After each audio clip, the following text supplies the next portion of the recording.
Chapter 7, Spirit. Okay. In this section, we go even further into big, sort of huge ideas. Okay, where it says necessarily regarding the nature of God and all of this complexity. It says we can foresee God in the course and as it were distant phenomena of matter, but when we try to define and describe himself, both language and thought desert us, and we are as helpless as fools and savages.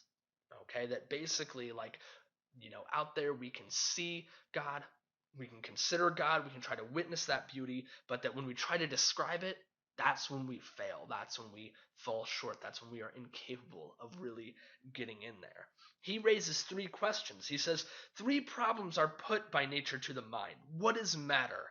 Okay, that's the idealism issue. Whence is it, which means where does it come from, and where to, where is it going? Okay, so these three questions. What is the world?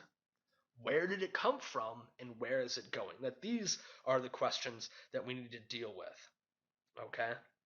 And then he argues that the supreme being does not build up nature around us, but puts it forth through us.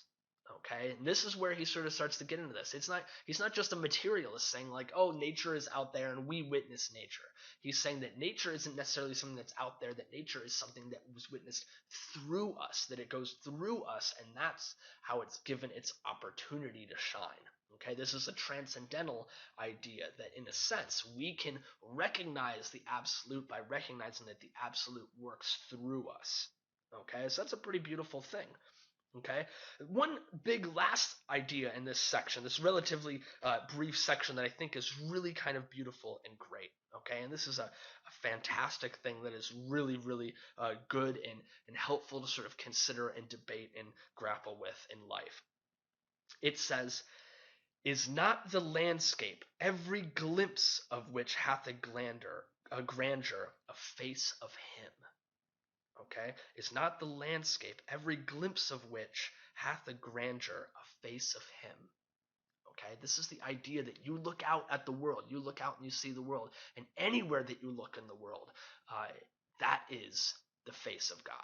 Okay? The face of God is everywhere. Okay? It's not in books.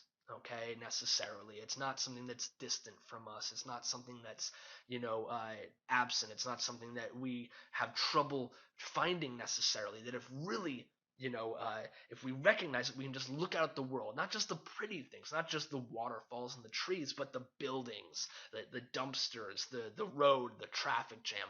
That is the face of God as well. And that's sort of how he closes down this section on spirit.